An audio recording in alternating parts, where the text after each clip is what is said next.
Here we go. Sir? Hi, good morning. I'm Justin Danhof. I represent the National Center for Public Policy Research. We're a free market think tank based in D.C. and a company shareholder. Mr. Schultz, as you know, Starbucks has come under fire from many different anti-GMO activist groups. MoveOn.org petition with more than 80,000 signers actually threatened to boycott Starbucks unless you made a, quote, substantial donation supporting the GMO labeling bill here in this state. And just this month, a coalition of activists working with various companies launched a campaign to force Starbucks to serve only milk products from cows that are not fed GMOs, without regard to the view of our company's customers or partners, or the fact that this company already offers dairy milk free of bovine growth hormones and an organic soy milk alternative. Just last week, Scientific American reported that delayed application of vitamin A enhanced golden rice, thanks to controversies stirred by anti-GMO crowds, has cost over 1.4 million life years in India alone since 2002. Scientific American briefly stated, quote, "The majority of those that went blind or died because they did not have access to golden rice were children. These deaths are real, these disabilities are real, real suffering, not the phantom fears about human health effects of golden rice thrown around by opponents, none of which have held up to objective scientific scrutiny."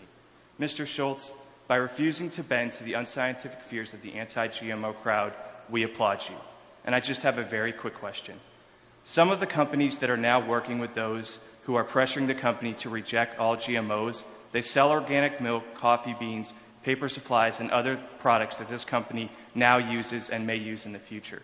Can we, the shareholders here, be confident that Starbucks will avoid buying products from these firms that are working with activists to pressure this company to work against sound science, against its own interests, against the very real environmental benefits of genetically modified ingredients, and against the health interests of children overseas? Thank you for your question. This has obviously gotten a lot of press and, as you said, consumer advocacy in the last few months or so. We take it very seriously, and I think the issue of transparency is probably most important. Troy is working with members of our team on this issue as we speak, and I think he's prepared to answer your question. Let me first just say thank you, Howard, and thank you for your question. What's always critically important to us is the interest of our customers and, of course, the interest of our shareholders. And as you well pointed out, we have a full organic offering in our stores with soy. That's something that's very important to us. You also pointed out that years ago we removed the growth hormone from dairy.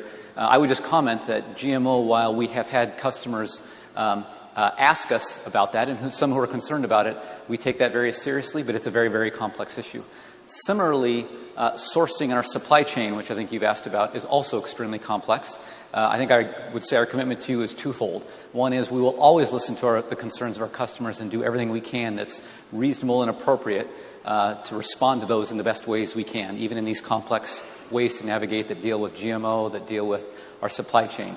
As Howard has said, transparency is most important to us. Our commitment is to respond to those, to watch those, to continue to do our best to navigate. We can't make a promise to you today that we will catch every one of those in a supply chain or that it would be appropriate for us to make those changes, but our commitment is to always be conscious of those and do things in the best interest of our shareholders and our customers.